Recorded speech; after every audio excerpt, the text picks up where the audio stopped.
Hello, আসসালামু আলাইকুম। আমি ডক্টর সাকিব বিন মহিউদ্দিন। আমি আর্মি মেডিকেল কলেজ চট্টগ্রামে ইন্টার্ন ডক্টর হিসেবে কর্মরত আছি। আজকে আপনাদেরকে স্বাগতম জানাচ্ছি মেডিসিন 45 মিনিট রিভিউ ক্লাস 2তে। আমরা রেসপিরেটরি সিস্টেম নিয়ে আলোচনা করছিলাম। এটা আমাদের সেকেন্ড ক্লাস। এখন গত ক্লাসে আমি সিওপিডি, তারপর টিউবারকুলোসিস, নিউমোনিয়া, এসব বিষয় কভার করার চেষ্টা করেছিলাম।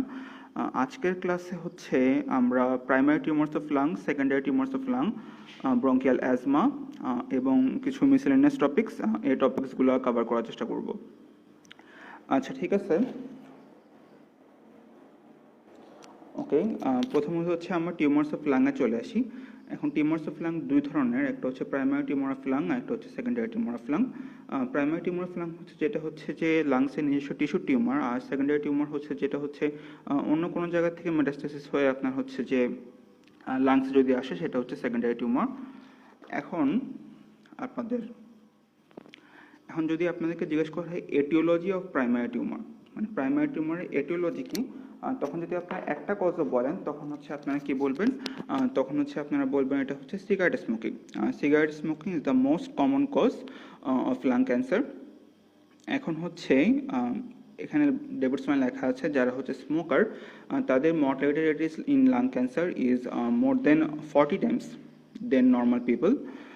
আর যে এছাড়াও লাং ক্যান্সারের অনেকগুলো কজ থাকতে পারে, যেমন অকুপেশনাল কজ আছে, যেমন সিলিকোসিস, অ্যাসবেস্টোসিস। এসব কারখানা যদি কাজ করেন তাদেরও লাং ক্যান্সার হতে পারে। যাদের অনেকদিন ধরে একটা ক্রনিক ইনফ্লামেশন থাকে লাংসে, তাদেরও লাং ক্যান্সার হতে পারে।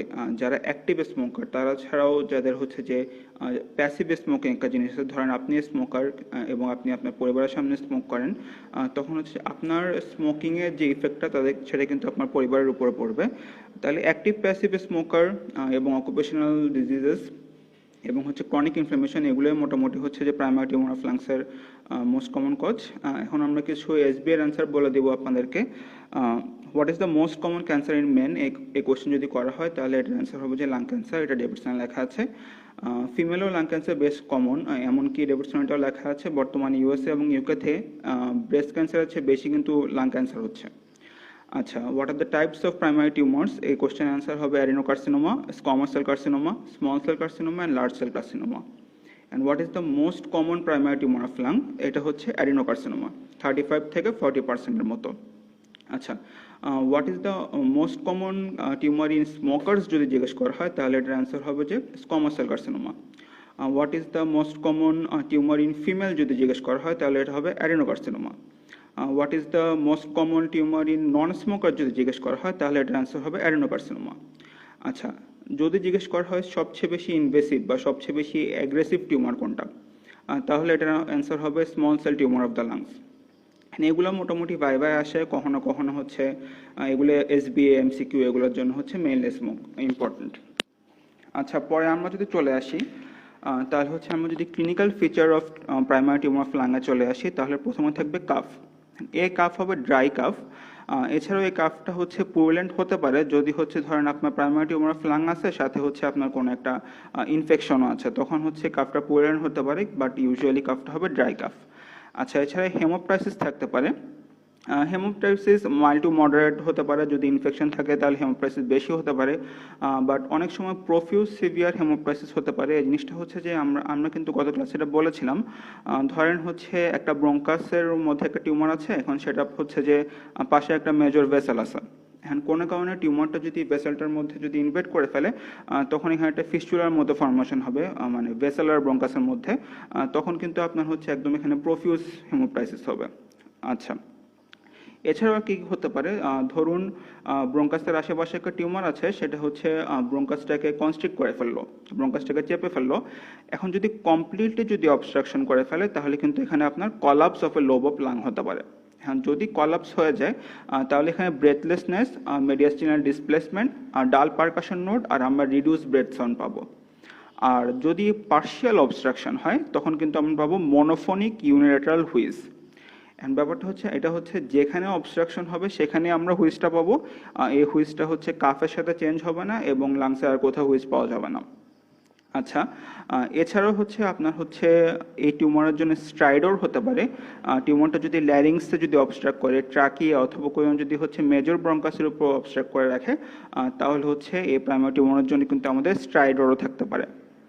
আচ্ছা, এছাড়াও থাকতে পারে ব্রেথলেসনেস। এখন ব্রেথলেসনেসের কজ হচ্ছে এখানে কলাপস থাকতে পারে, ইফিউশন থাকতে পারে, অবস্ট্রাকশন থাকতে পারে, যে কোনো কারণে ব্রেথলেসনেস হতে পারে এখানে। এছাড়াও হচ্ছে আমাদের এখানে পেইন থাকতে পারে। এখন যদি পেইন থাকে তাহলে এটা ইন্ডিকেট করবে, যদি প্লুরাইটিক টাইপ অফ পেইন থাকে তাহলে এটা ইনভলভ করবে হচ্ছে যে এখানে হচ্ছে প্লুরাল ইনভলভমেন্ট হয়ে গিয়েছে। আবার অনেক সময় হচ্ছে যে ইন্টারকোস্টাল নার্ভের কোর্স বরাবর কিন্তু পেইন থাকতে পারে। যদি এরকম যদি থোরাক্সিক ডার্মাটোমি ইন্টারকোস্টাল নার্ভের কোর্স বরাবর কোনো পেইন থাকে তাহলে আমরা বুঝবো হচ্ছে ইন্টারকোস্টাল নার্ভের ইনভলভমেন্ট হয়েছে। আচ্ছা, এখন হচ্ছে ব্রেন এন্ড নার্ভ এন্ট্রাপমেন্ট। এখানে কিন্তু খুব ইম্পর্টেন্ট দুটো কোশ্চেন আছে, একটা হচ্ছে হর্নার সিনড্রোম, একটা হচ্ছে প্যানকোস টিউমার আর প্যানকোস সিনড্রোম। এই জিনিসগুলো কিন্তু পারা লাগবে, এই জিনিসগুলো পরীক্ষা আসে এবং পরীক্ষা জিজ্ঞেস করা হয়। এখন হর্নার সিনড্রোম কখন হবে? হর্নার সিনড্রোম যখন হবে, মানে ধরেন আপনার এপিক্যাল লোব অফ লাঙে একটা টিউমার আছে, এই টিউমারটা হচ্ছে যে আপনার সিম্প্যাথিক নার্ভগুলোকে কম্প্রেস করছে অথবা সিম্প্যাথিক চেনকে ইনভলভ করছে, তখন হচ্ছে হর্নার সিনড্রোম হবে। আচ্ছা, এটা হচ্ছে স্টিলেট গ্যাংলিয়নের বরাবর অথবা স্টিলেট গ্যাংলিয়নের উপরে যে নার্ভটুকু আছে সেটুকু ইনভলভ হতে হবে। আপনারা হর্নার সিনড্রোমের সাইন সিনড্রোমগুলো একটু পড়ে নেবেন, এটা একটু আই থেকেও দেখবেন, আইতেও কিন্তু এই কোশ্চেনটা ধরা হয়। আচ্ছা, এখন হচ্ছে প্যানকোস টিউমার কি জিনিস? এপিক্যাল লোবে যদি লাঙে কোনো টিউমার থাকে সেটাকে বলা হয় প্যানকোস টিউমার। আচ্ছা, এখন প্যানকোস সিনড্রোম কি জিনিস? এখন এই টিউমারটা যদি হচ্ছে যে আপনার হচ্ছে যে লোয়ার প্লেক্সাস অফ ব্রাকিয়াল প্লেক্সাসের লোয়ার পার্ট, যেটা হচ্ছে T1 আর C2 রুট, এগুলোকে ইনভলভ করে ফেলে, তখন হচ্ছে আপনার হচ্ছে inner part of the arm and forearm, এসব জায়গায় হচ্ছে পেইন হবে, মানে আল্নার নার্ভের ডিস্ট্রিবিউশন বরাবর জায়গাটায় পেইন হবে, সাথে হচ্ছে আপনার মাসেল ওয়েস্টিং থাকবে, স্মল মাসেল অফ দ্য হ্যান্ডের ওয়েস্টিং থাকবে। এই কন্ডিশনটার নাম হচ্ছে প্যানকোস সিনড্রোম। এখন পরীক্ষা হলে কি প্যানকোস টিউমার জানতে যাচ্ছে নাকি প্যানকোস সিনড্রোম জানতে যাচ্ছে, এটা একটু খেয়াল করবেন। আচ্ছা, এছাড়াও হচ্ছে আপনার টিউমারটা হচ্ছে মেডিয়াস্টিনামে স্প্রেড করতে পারে। এখন যদি টিউমারটা আপনার ইসোফেগাসে স্প্রেড করে তাহলে হচ্ছে আপনার ডিসফ্যাজিয়া হবে। যদি পেরিকার্ডিয়ামে স্প্রেড করে তাহলে আপনার অ্যারিথমিয়া, পেরিকার্ডিয়াল ইফিউশন, পেরিকার্ডিয়াল টেম্পোনেট এগুলো থাকতে পারে। আচ্ছা, কোনো কারণে যদি হচ্ছে সুপিরিয়র ভেনা ক্যাভাকে অবস্ট্রাক্ট করে ফেলে অথবা সুপিরিয়র ভেনা ক্যাভাকে ইনভলভ করে ফেলে, তাহলে হচ্ছে আপনার নেক এবং ফেস আপনার সোয়েলিং থাকবে, রেডনেস থাকবে আর সাফিউশন থাকবে। আচ্ছা, কোনো কারণে যদি এটা হচ্ছে লেফট রিকারেন্ট ল্যারেঞ্জিয়াল নার্ভকে ইনভলভ করে তখন হচ্ছে বোভাইন কাফ থাকবে। আচ্ছা, এছাড়া কি পেতে পারেন আপনি? এছাড়া আপনি পেতে পারেন ফিঙ্গার ক্লাবিং পেতে পারেন। এছাড়া একটা স্পেশাল কন্ডিশন এখানে পাওয়া যেতে পারে, সেটা হচ্ছে হাইপারট্রফিক পালমোনারি অস্টিওআর্থোপ্যাথি। এটা কি জিনিস এটা একটু জানতে হবে। এটা হচ্ছে distal portion of the tibia fibula, radius ulnas, এগুলোর মধ্যে হচ্ছে আপনার পেইনফুল একটা কন্ডিশন, এখানে টেন্ডারনেস থাকবে, এখানে হচ্ছে যে সাবপেরিওস্টিয়াল নিউবোন ফর্মেশন হবে, আর এর উপরে যে স্কিনটা থাকবে সেই উপরে স্কিনটার মধ্যে হচ্ছে যে লিম্ফ্যাটিক অবস্ট্রাকশন থাকতে পারে, স্কিনটা হচ্ছে ইনডিওরেট থাকবে। তাহলে বেসিক্যালি হচ্ছে আপনার রেডিও আলনা এবং হচ্ছে যে আপনার হচ্ছে টিবিয়া ফিবুলার ডিস্টাল এন্ডে আপনার এটা হচ্ছে পেইনফুল কন্ডিশন, সাবপেরিওস্টাল নিউবোর্ন ফর্মেশন হওয়ার জন্য এক্সরে তো আপনারা এখানে দেখবেন যে নিউবোর্ন ফর্মেশনের সাইন সিম্পটমগুলো পাওয়া যাবে, আর উপরে হচ্ছে লিম্ফ্যাটিক অবস্ট্রাকশনের জন্য জায়গাটা একটু ইনডিউরেট থাকবে। এখন এটা যে শুধুমাত্র পালমোনারি কন্ডিশনে হয় যে তা না, মোটামুটি যে কোনো ধরনের টিউমারেই কিন্তু আপনি এটা লাস্ট স্টেজের দিকে হাইপারট্রফিক পালমোনারি অস্টিওআর্থোপ্যাথি পাওয়া যেতে পারে। আচ্ছা, এখন হচ্ছে কিছু সাইন সিম্পটম থাকবে যেগুলো হচ্ছে মেটাস্ট্যাটিক স্প্রেডের সাথে রিলেটেড, মানে আপনার বডির যেখানে মেটাস্টেসিস হবে সেই জায়গার সাইন সিম্পটমগুলো আপনি পাবেন। এখন ধরেন হচ্ছে আপনার ব্রেনে মেটাস্টেসিস হলো, তাহলে হচ্ছে আপনি ফোকাল নিউরোলজিক্যাল ডেফিসিট পাবেন, আপনি সিজার্স পেতে পারেন, আপনি পার্সোনালিটি ডিসঅর্ডারগুলো পেতে পারেন। যদি লিভারে আপনার যদি লিভার ইনভলভ হয়, লিভারে মেটাস্টেসিস হয়, তখন আপনি পাবেন জন্ডিস। যদি বোনে মেটাস্টেসিস হয় তাহলে বোন পেইন পাবেন, যদি স্কিনে মেটাস্টেসিস হয় তাহলে স্কিন নডিউলস পাবেন। এছাড়াও হচ্ছে আমরা জানি কিছু হচ্ছে কনস্টিটিউশনাল সিমটম অফ কার্সিনোমা আছে, আপনার জেনারেল কিছু ফিচার পেতে পারেন, আপনি ল্যাসিটিউড পেতে পারেন, অ্যানোরেক্সিয়া, ওয়েট লস, অ্যানিমিয়া এগুলো পেতে পারেন। এখন একটা ব্যাপার হচ্ছে আপনার বডিতে যখন কোনো টিউমার অথবা কোনো কার্সিনোমা থাকে, এই জিনিসটা কিন্তু হচ্ছে যে মানে হচ্ছে ডিসঅর্ডার মিউটেশন হচ্ছে, এখানে কিন্তু খুব বেশি ফাস্ট, খুব তাড়াতাড়ি হচ্ছে সেলুলার ডিফারেন্সিয়েশন হচ্ছে।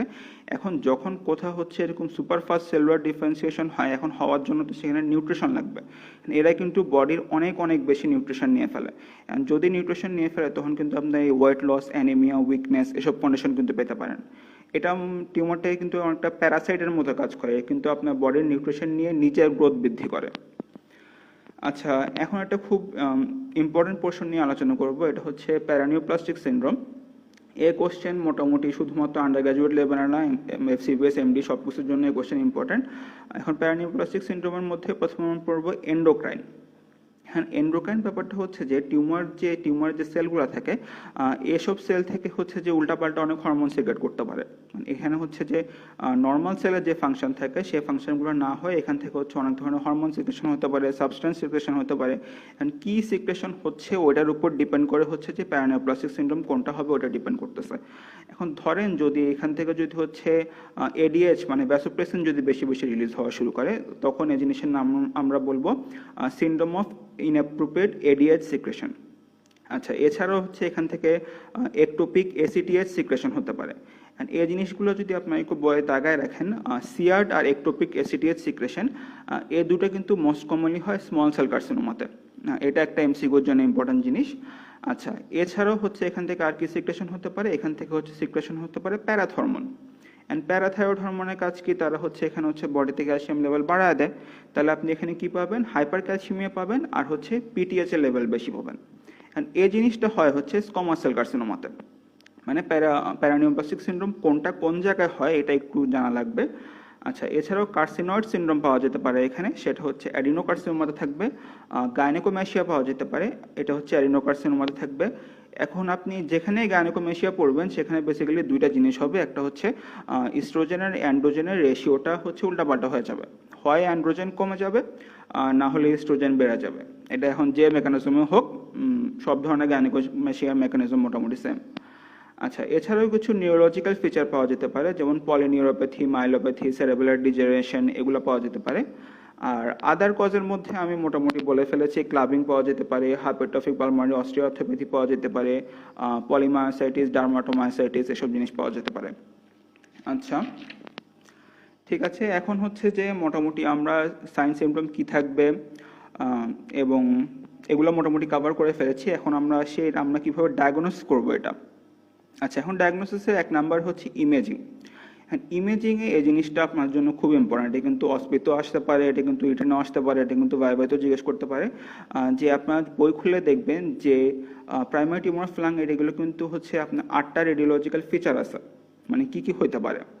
এখন ধরেন টিউমারটা আপনার লিম্ফ নোডকে ইনভলভ করলো, তখন আপনি কি পাবেন, তখন আপনি পাবেন হাইলার লিম্ফাডেনোপ্যাথি। এখন ধরেন হচ্ছে টিউমারটা পেরিফেরালি আছে, তাহলে আপনি পাবেন পেরিফেরাল পালমোনারি ওপাসিফিকেশন। ধরেন টিউমারটা আপনার হচ্ছে ট্রাকিয়ার চারপাশে যে লিম্ফ নোডগুলো থাকে সেগুলোকে ইনভলভ করলো, তখন হচ্ছে আপনি পাবেন মেডিয়াস্টিনাল ওয়াইডেনিং। আচ্ছা, এছাড়াও আপনি আর কি কি পেতে পারেন, আপনি পেতে পারেন এখানে প্লুরাল ইফিউশন পেতে পারেন, এখানে আপনি হচ্ছে যে লাংসের কলাপস পেতে পারেন, এলিভেশন অফ হেমি ডায়াফ্রাম পেতে পারেন। এলিভেশন অফ হেমি ডায়াফ্রাম কেন পাবেন, যদি এখানে কোনো কারণে যদি হচ্ছে ফ্রেনিক নার্ভ ইনভলভ হয় তখন হচ্ছে ডায়াফ্রাম এলিভেটেড হবে। এখন ডায়াফ্রাম রিলেটেড কিছু কজ আছে, এগুলো আপনাদেরকে পরে বলে দিব। এই কোশ্চেনটাও কিন্তু আসে, মানে কোথায় কোথায় হচ্ছে হেমি ডায়াফ্রাম এলিভেটেড হয়, কোথায় কোথায় ডায়াফ্রাম ফ্ল্যাটেনিং হয়, এই কোশ্চেনগুলো লাগবে। আচ্ছা, এছাড়া হচ্ছে আপনি হচ্ছে পেরিকার্ডিয়াল শ্যাডোয়িং পেতে পারেন। আর হচ্ছে যে যদি বোনে যদি এটা ইনভলভমেন্ট হয়ে যায় তাহলে হচ্ছে বোনি ডিস্ট্রাকশন হতে পারে। আচ্ছা, ঠিক আছে, এখন হচ্ছে আমরা বায়োপসি অ্যান্ড হিস্টোপ্যাথোলজি সম্পর্কে কথাবার্তা বলি। আপনি কি করতে পারেন, আপনি এখানে ফ্লেক্সিবল ব্রঙ্কোস্কোপি করতে পারেন। ব্রঙ্কোস্কোপি করে আপনি হচ্ছে ডিরেক্টলি এটা ভিজুয়ালাইজ করতে পারেন। এখন এই ব্রঙ্কোস্কোপির দুইটা ইম্পর্টেন্স আছে, একটা হচ্ছে যে আপনি যে ডায়াগনোসিস করতে পারলেন, আরেকটা হচ্ছে যে আপনি এটা হচ্ছে যে স্টেজিং, আপনার ট্রিটমেন্টের জন্য ব্রঙ্কোস্কোপিটা কিন্তু ইম্পর্টেন্ট। আপনি দেখবেন যে হচ্ছে যে লাং যেখানে বাইফার্কেট করে যায় ওই জায়গাটার নাম হচ্ছে ক্যারিনা। আপনি হচ্ছে ক্যারিনা থেকে টিউমারটার ডিস্টেন্স মাপবেন।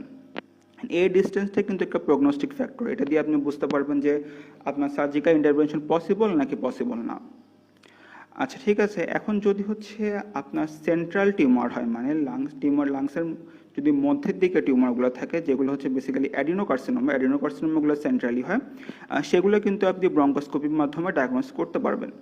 কিন্তু যে টিউমারগুলো পেরিফেরালি হয়, যেমন স্কোয়ামাস সেল কার্সিনোমা, এটা হচ্ছে পেরিফেরালি হয়, সেগুলো আপনি ডায়াগনোসিস করবেন কীভাবে, সেগুলো হচ্ছে আপনি হয় একটা ব্লাইন্ড ব্রঙ্কোস্কোপিক ওয়াশিং নিতে পারেন অথবা পারকিউটেনাস অ্যাসপিরেশন করতে পারেন।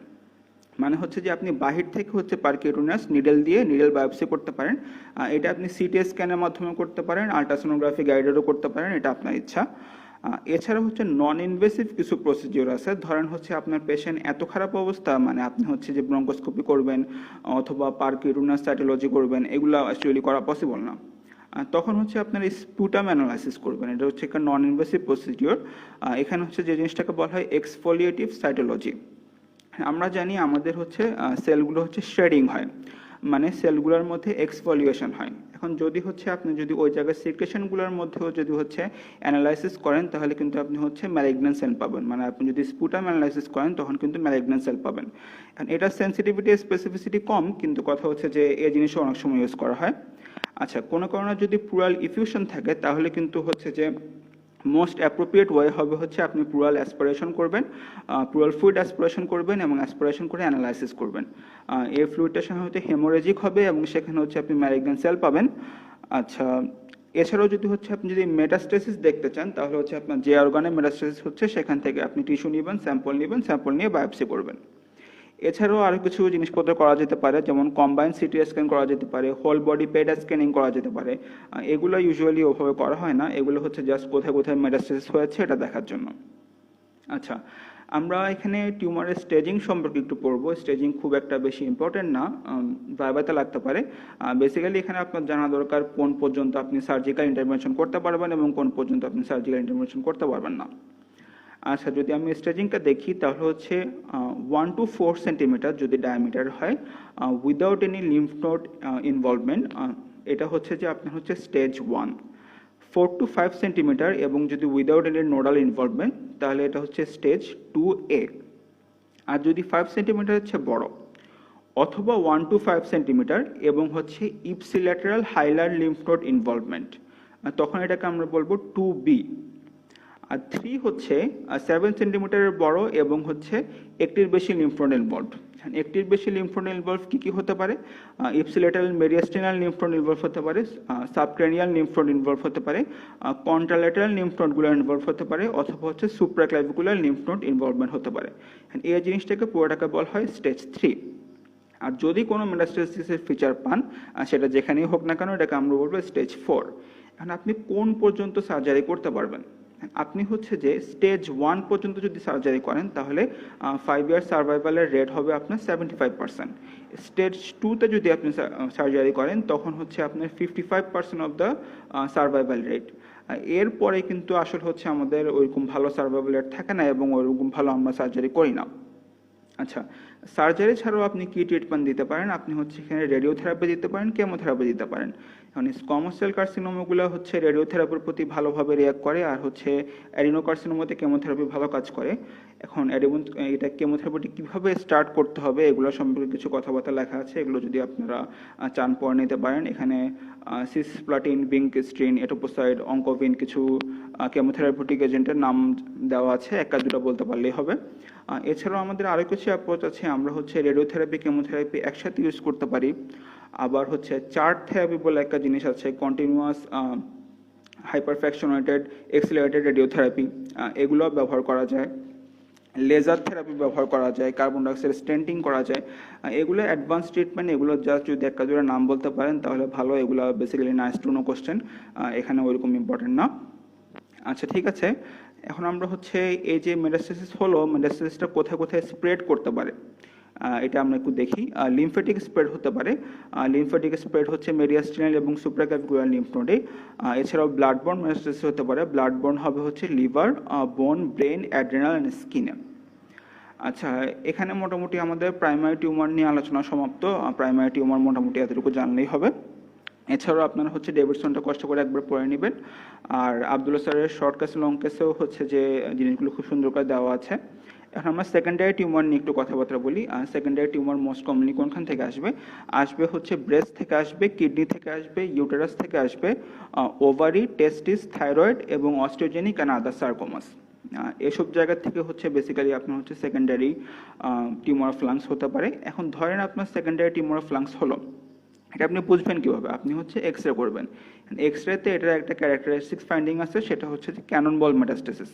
এখন এই ক্যানন বল মেটাস্টেসিস তো আপনার অসুবিধা কোশ্চেন আসতে পারে, অথবা হচ্ছে আপনাকে এক্স রে ফিল্ম অ্যানালাইসিস করতে বলতে পারে। এখন মোটামুটি আমাদের প্রাইমারি টিউমার অফ লাংস শেষ, এখানে আর তেমন কিছু নেই। আচ্ছা, আচ্ছা, একটা ইম্পর্টেন্ট জিনিস, লাংসে হচ্ছে হামারটোমা একটা বিনাইন টিউমার।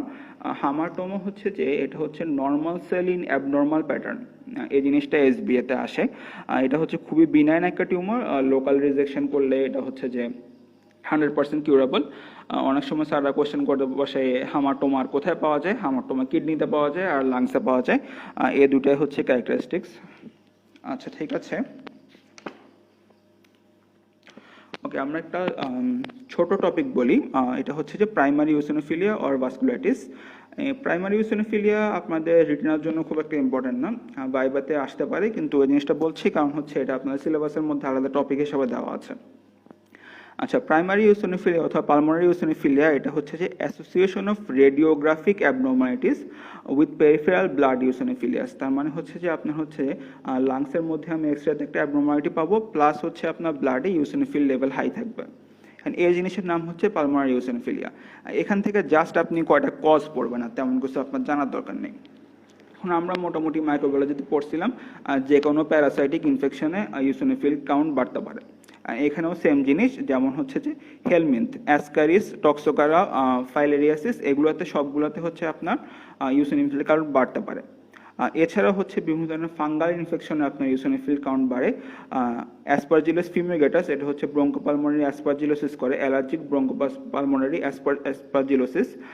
এখন এখানে হচ্ছে আপনার পালমোনারি ইওসিনোফিলিয়া থাকে। এছাড়াও বিভিন্ন ড্রাগ যেমন নাইট্রোফুরান্টোইন, প্যারাঅ্যামিনোস্যালিসাইলিক অ্যাসিড, সালফোসালাজিন, এগুলোর জন্য হচ্ছে আপনার ইওসিনোফিলিয়া হতে পারে। আর হাইপার ইওসিনোফিলিক সিনড্রোম, এর জন্য হচ্ছে আপনার ইওসিনোফিলিয়া হতে পারে। এটা খুবই ইম্পর্টেন্ট টপিক, এটা হচ্ছে জাস্ট হচ্ছে আপনার কয়েকটা নাম পারলেই হবে, আর তেমন কিছু লাগবে না। আচ্ছা ঠিক আছে, এরপর আমরা হচ্ছে অ্যাজমাতে চলে আসি। ওকে,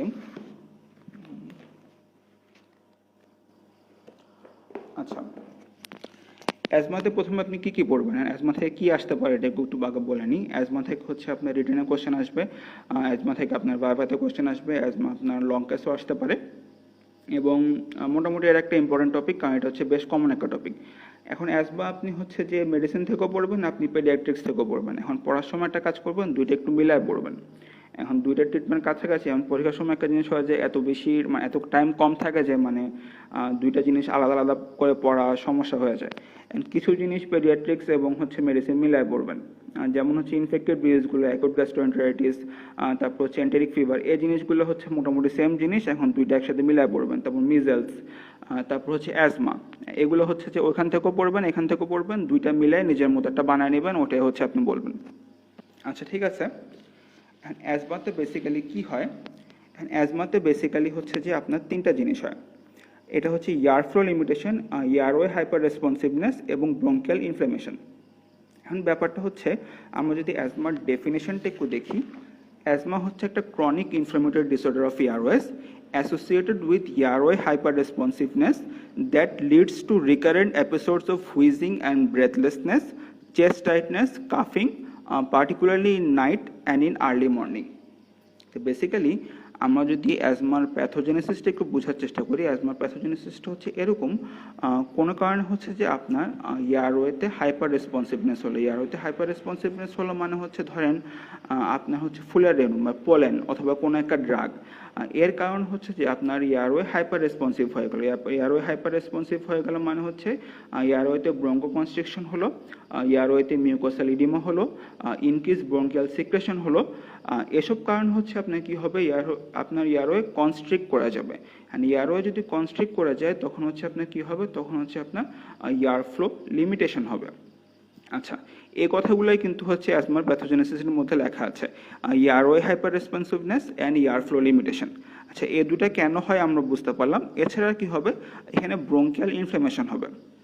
এখন ব্রঙ্কিয়াল অ্যাজমা হচ্ছে বেসিক্যালি একটা টাইপ 1 হাইপারসেন্সিটিভ রিঅ্যাকশন। এখানে হচ্ছে ইমিউনোগ্লোবুলিন ই মেডিয়েটেড আপনার হচ্ছে মাস্ট সেল ডিগ্রানুলেশন হবে। এই মাস্ট সেল ডিগ্রানুলেশনের কারণে এখান থেকে অনেক বেশি সাইটোকাইনস অ্যান্ড হিস্টামিন রিলিজ হবে। ওই হিস্টামিনগুলো কিন্তু হচ্ছে আপনার ব্রঙ্কো কনস্ট্রিকশন করে এবং আপনার ব্রঙ্কিয়াল সিক্রেশন বাড়িয়ে দেয়। এছাড়াও যদি হচ্ছে আপনার এখানে যদি একটা ক্রনিক ইনফ্লামেশন থাকে, এই ক্রনিক ইনফ্লামেশনের কারণেও কিন্তু আপনার হচ্ছে ইডিমা হতে পারে, এক্সুডেশন হতে পারে, স্মুথ মাসেল হাইপারট্রফি হতে পারে, মিউকোসাল প্লাগিং হতে পারে। এখন এই সবগুলো মেকানিজম মিলিয়ে কিন্তু হচ্ছে আপনার অ্যাজমা হয়। আচ্ছা, এতক্ষণ আমি যেটা বললাম সেটা হচ্ছে বেসিক্যালি হচ্ছে অ্যাটোপিক অ্যাজমা। মানে যেটা হচ্ছে মানে অ্যালার্জির সাথে রিলেটেড। অ্যাজমা কিন্তু আরও অনেকভাবে হতে পারে, যেমন অকুপেশনাল অ্যাজমা।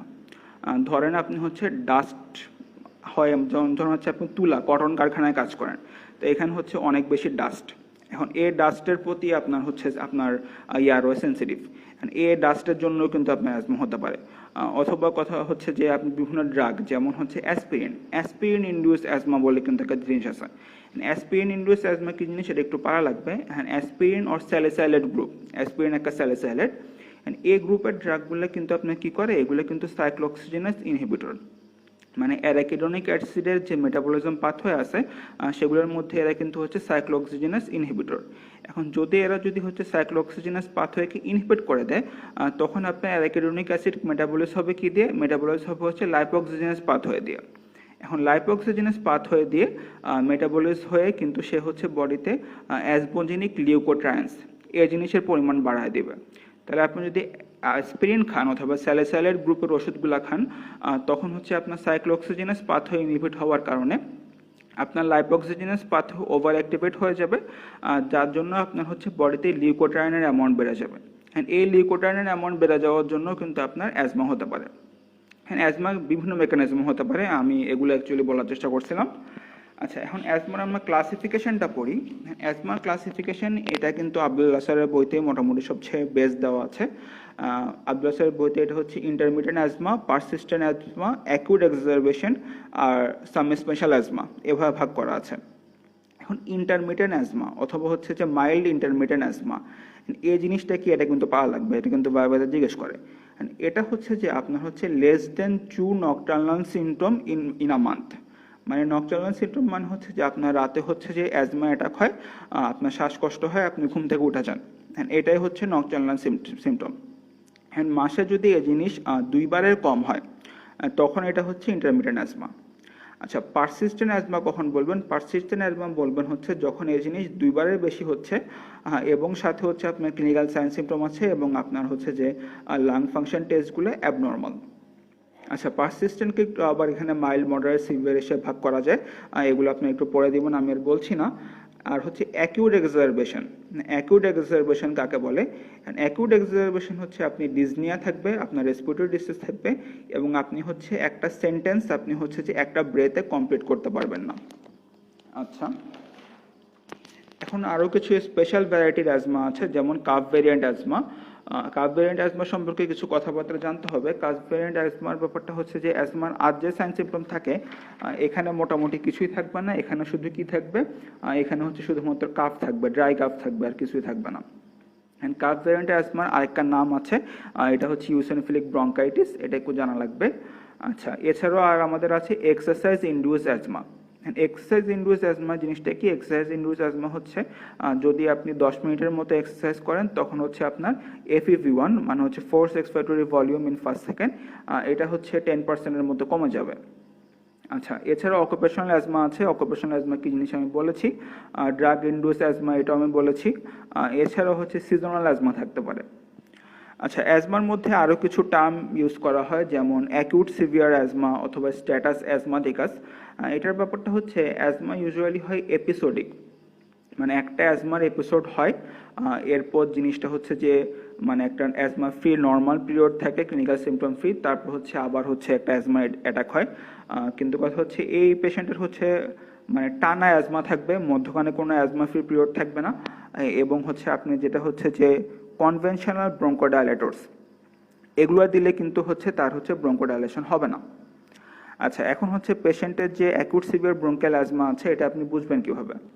এটা বোঝার কিছু সিস্টেম আছে, যেমন হচ্ছে আপনি এক সেন্টেন্সে একটা ব্রেথ কমপ্লিট করতে পারবেন না, রেসপিরেটরি রেট হচ্ছে 25-এর চেয়ে বেশি হবে, পালস 110-এর থেকে বেশি হবে এবং আপনার PFR হচ্ছে যে আপনার এটা হচ্ছে 33 থেকে 50%-এর মধ্যে হবে।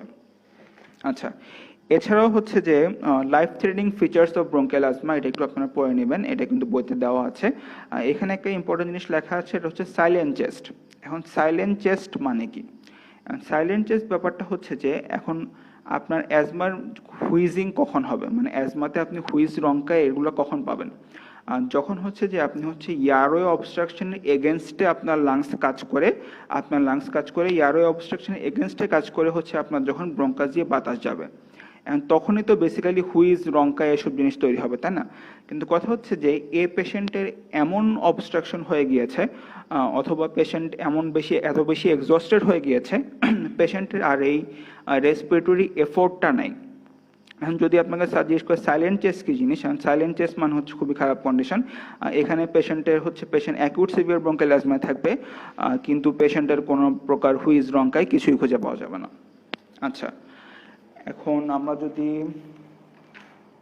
ট্রিটমেন্টে চলে আসি, অ্যাজমার ট্রিটমেন্ট হচ্ছে one of the most important question. এই কোশ্চেন আনসার আপনাকে অবশ্যই পাওয়া লাগবে, এটা বারবার তো জিজ্ঞেস করে, এবং এটা রিটেনও তো লাগেই। অ্যান্ড অ্যাজমার ট্রিটমেন্ট যদি নর্মাল এভাবে কোশ্চেনটা আসে যে মানে হচ্ছে অ্যাজমার ট্রিটমেন্ট কি অথবা এই কন্ডিশনের ট্রিটমেন্টটা কি, তখন কিন্তু আপনারা অবশ্যই এটাকে স্টেপ আপ অথবা স্টেপ ডাউন এভাবে লিখবেন। মানে স্টেপ আপ কীভাবে লিখবেন, স্টেজ 1-এ হচ্ছে যদি আপনার মাইল্ড অ্যাজমা থাকে, মাইল্ড ইন্টারমিডিয়েন্ট অ্যাজমা থাকে, তখন হচ্ছে আপনি অকেশনাল ব্রঙ্কোডাইলেটর ইউজ করবেন। অকেশনাল ব্রঙ্কোডাইলেটর মানে হচ্ছে সালমিউটামল, টার্বিটালিন এগুলো ইউজ করা যাবে ইনহেলার হিসাবে। এরপর যদি হচ্ছে আপনার যদি এর চেয়ে বেশি অথবা হচ্ছে যে এভাবে যদি আপনার কন্ট্রোল না হয়, তখন হচ্ছে আপনি এটার সাথে হচ্ছে স্টেরয়েড অ্যাড করবেন। তাও যদি কন্ট্রোল না হয়, তাহলে অ্যাড অন থেরাপি হিসাবে আপনি লং অ্যাক্টিং ব্রঙ্কোডাইলেটর, সালমেট্রল, ফলমেট্রল, তারপর হচ্ছে লিউকোট্রাইন রিসেপ্টর ইনহিবিটরস যেমন মন্টেলুকাস, জাফিলুকাস, এগুলো হচ্ছে আপনি এখানে হচ্ছে যে ইনভলভ করতে পারেন। এছাড়াও যদি তারপরে যদি কাজ না হয়, তাহলে হচ্ছে আরও ড্রাগ আছে, আপনি থিওফাইন ইউজ করতে পারেন। তারপর হচ্ছে যে এক্সটেন্ডেড রিলিজ ব্রঙ্কোডাইলেটর, তারপর হচ্ছে বিটা রিসেপ্টর অ্যাগনিস্ট, এসব কিছু ড্রাগ আরও ইউজ করতে পারেন। আর তারপরে যদি কাজ না হয়, তাহলে শেষ ক্ষেত্রে আপনি হচ্ছে স্টেরয়েড দিবেন। এই স্টেরয়েড আপনি ওরাল দিতে পারেন, ইনজেক্টেবল দিতে পারেন। ইউজুয়ালি হচ্ছে আমরা 60 মিলিগ্রাম হচ্ছে বেশি স্টেরয়েড ডেলি ইউজ করব না। এগুলো হচ্ছে step up treatment. Step down treatment হচ্ছে যে এখন ধরেন আপনি 60 মিলিগ্রাম আইভি স্টেরয়েডে একজনের হচ্ছে যে আপনি অ্যাজমা কন্ট্রোল করলেন, এই কি সারা জীবন কি 60 মিলিগ্রাম আইভি স্টেরয়েড দিয়ে নিয়ে যাবে নাকি? ব্যাপার হচ্ছে যে আপনাকে হচ্ছে আস্তে আস্তে স্টেরয়েডের ডোজ হচ্ছে টেপার করতে হবে, স্টেরয়েডের ডোজ আস্তে আস্তে কমাতে হবে। কমিয়ে এটা হচ্ছে যে আপনার হচ্ছে যে সর্বোচ্চ কম যে ডোজে আপনার হচ্ছে যে অ্যাজমা কন্ট্রোলে থাকে, সে ডোজটা হচ্ছে আপনাকে ইউজ করতে হবে। আচ্ছা, এখানে আরেকটা প্রশ্ন আসে হচ্ছে যে ইনহেলার কিভাবে ইউজ করা হয়, অথবা MDR inhaler, meter dose release inhaler কিভাবে ইউজ করা হয়। এই কোশ্চেনটা কিন্তু আপনাদের কাউন্সিলিংও আসে। এই কোশ্চেনটা হচ্ছে আপনার অনেক সময় বারবার তো জিজ্ঞেস করে। অ্যান্ড ব্যাপারটা হচ্ছে যে এটা হচ্ছে প্রথমে কি কি পার্ট আছে জানতে হবে এমডিআর ইনহেলারের। এটা হচ্ছে ক্যানিস্টার, বডি, ডাস্ট ক্যাপ আর মাউথপিস। কিভাবে ইউজ করতে হবে এই জিনিসটা আপনি একটু পরে নেবেন। আমি একটা ইম্পর্টেন্ট জিনিস বলতে যাচ্ছি, এটা হচ্ছে যে যদি আপনি স্টেরয়েড গ্রুপের যদি ইনহেলারগুলো ইউজ করেন, তাহলে হচ্ছে পেশেন্টকে অবশ্যই বলতে হবে, এই কাউন্সেলিংটা করতে হবে, আপনি হচ্ছে ইনহেলারটা ইউজ করে হচ্ছে কুলি করে ফেলবেন। কুলি করে ফেলবেন কেন? কারণ ব্যাপারটা হচ্ছে যদি কুলি না করে ফেলেন, তাহলে সেখানে হচ্ছে যে ফাঙ্গাল ইনফেকশন হওয়ার অনেক চান্স থাকে।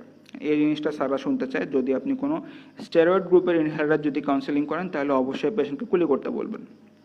আচ্ছা, ঠিক আছে। এখন হচ্ছে পেশেন্টের আপনি ট্রিটমেন্ট করলেন, এখন হচ্ছে পেশেন্টের ডিসচার্জ ক্রাইটেরিয়া কি হবে?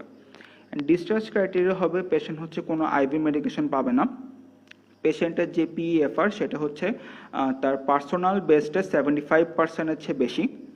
আচ্ছা, আর হচ্ছে পেশেন্ট হচ্ছে স্টেবল থাকবে, পেশেন্ট নিজে কনফিডেন্ট থাকবে অথবা পেশেন্টের অ্যাটেন্ডেন্ট কনফিডেন্ট থাকবে যে তাকে বাসায় নিয়ে যেতে পারবে। এসব কন্ডিশন যদি ফিল আপ করে, তখনই হচ্ছে আপনি পেশেন্টকে হচ্ছে যে ডিসচার্জ দিবেন। আচ্ছা, এখন হচ্ছে ট্রিটমেন্টের কোশ্চেনটা কিন্তু আরেকভাবে আসে। ট্রিটমেন্টের কোশ্চেন কিন্তু এভাবে আসে, যদি হচ্ছে অ্যাকিউট সিভিয়ার ব্রঙ্কাল অ্যাজমা নিয়ে আসে, তখন হচ্ছে আপনি কি ট্রিটমেন্ট দিবেন। তখন কিন্তু আপনি ওই step up step down treatment ওটা কিন্তু লিখলে হবে না। তখন হচ্ছে ইমিডিয়েট ম্যানেজমেন্ট। ইমিডিয়েট আপনি পেশেন্টকে প্রপড আপ পজিশনিং করবেন, পেশেন্টকে আপনি হাই ফ্লো অক্সিজেনেশন করবেন, পেশেন্টকে আপনি হচ্ছে ব্রঙ্কোডাইলেটর দিয়ে নেবুলাইজ করবেন, আপনি সালবিউটামল দিতে পারেন, ইপ্রোটোপিয়াম ব্রোমাইড দিতে পারেন। তারপরে যদি কাজ না করে, তখন হচ্ছে আপনি এখানে হচ্ছে আরও হচ্ছে বুডেসোনাইড, যেমন স্টেরয়েড গ্রুপগুলো অ্যাড করবেন। আচ্ছা, এরপরে আপনি কি করতে পারেন, আপনি এখানে আইভি অ্যামিনোফাইরিন দিতে পারেন, আইভি ম্যাগনেসিয়াম সালফেট দিতে পারেন। আপনি যদি সালবিউটামল ইউজ করেন, তখন হচ্ছে সাথে পটাশিয়াম সাপ্লিমেন্টেশন দেওয়া দেয়, কারণ হচ্ছে সালবিউটামল ড্রাগটা এটা আবার হাইপোক্যালিমিয়া করে, সাথে হচ্ছে পটাশিয়াম সাপ্লিমেন্টেশনও দেওয়া যেতে পারে। আচ্ছা, এছাড়াও এখানে হচ্ছে ভেন্টিলেশনের কিছু ইন্ডিকেশন আছে, এই কোশ্চেনটা একটু পড়ে নেবেন, এটা ডেভিডসনে দেওয়া আছে। আচ্ছা ঠিক আছে, আমরা দেখি আর কিছু বাদ গেল কিনা। আচ্ছা ঠিক আছে, আরেকটা জিনিস বাদ গেছে, যে ড্রাগের ফার্মাকোলজিগুলো, এগুলো হচ্ছে আপনি একটু পুরোনো ফার্মাকোলজি বই থেকে হচ্ছে একটু কষ্ট করে দেখে নেবেন ড্রাগগুলোর নাম কি, একটা দুটা সাইড ইফেক্ট, কীভাবে কাজ করে, মেকানিজম অফ অ্যাকশন, এগুলো একটু টুকটাক পারলেই হবে। এগুলো ওরকম খুব একটা ইম্পর্টেন্ট কোশ্চেন না, কিন্তু বারবার কোশ্চেন করতে পারে। হ্যাঁ, আমাদের ফাইনাল প্রফটা হচ্ছে এরকম, মানে এখানে হচ্ছে একদম অ্যানাটমি ফিজিওলজি থেকে শুরু করে ফার্মাকোলজি পর্যন্ত, মানে যে কোনো কোশ্চেন কিন্তু আপনাকে করা হতে পারে। আর এখান থেকে বেশি কিছু পারতে হবে না, একটা দুটা পারলেই হবে। আচ্ছা, ইম্পর্টেন্ট জিনিস বলা হয়নি, ইনভেস্টিগেশন অফ ব্রঙ্কিয়াল অ্যাজমা, আপনি ব্রঙ্কিয়াল অ্যাজমা ডায়াগনোসিস করবেন কীভাবে। অ্যান্ড ব্রঙ্কিয়াল অ্যাজমা ডায়াগনোসিসের এখানে মেন পয়েন্ট হচ্ছে যে আপনি হচ্ছে স্পাইরোমেট্রি করবেন। স্পাইরোমেট্রিতে হচ্ছে ব্রঙ্কো ডায়ালেটর রিভার্সাল টেস্ট বলে একটা জিনিস আছে, এটা হচ্ছে যে আপনি হচ্ছে পেশেন্টকে ব্রঙ্কো ডায়ালেটর দিবেন, ব্রঙ্কো ডায়ালেটর দেওয়ার পর যদি আপনার এফআর অথবা FEV1 এগুলো ইমপ্রুভড হয়, যদি হচ্ছে 15% চেয়ে বেশি ইমপ্রুভ হয়, তখন আপনি এটাকে অ্যাজমা বলবেন। অথবা যদি আপনি এক্সারসাইজের ফলে যদি আপনার 20% চেয়ে বেশি রিডিউস হয়, তখন আপনি এটাকে অ্যাজমা বলবেন। এছাড়াও যে রেডিওলজিক টেস্টগুলো আছে, যেমন সিটি স্ক্যান, তারপর হচ্ছে এক্স-রে, এগুলো দিয়ে খুব একটা অ্যাজমা ডায়াগনোসিস করা যায় না।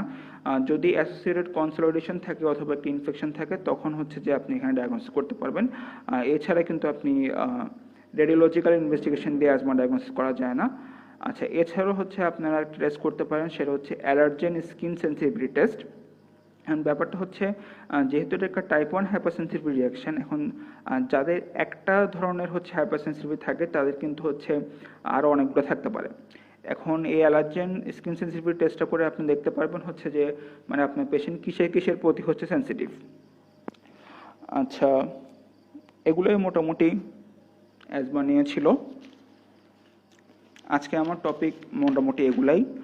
নেক্সট ক্লাসে আমরা একটা ছোট ক্লাস নেব, ওই ক্লাস নিয়ে হচ্ছে বাকি যে মিসেলেনিয়াস টপিকগুলো আছে ওগুলো সম্পর্কে আলোচনা করব। আপনার যদি কিছু প্রশ্ন থাকে তাহলে করতে পারেন, না হলে আজকের সেশনে আমি এখানে শেষ করব।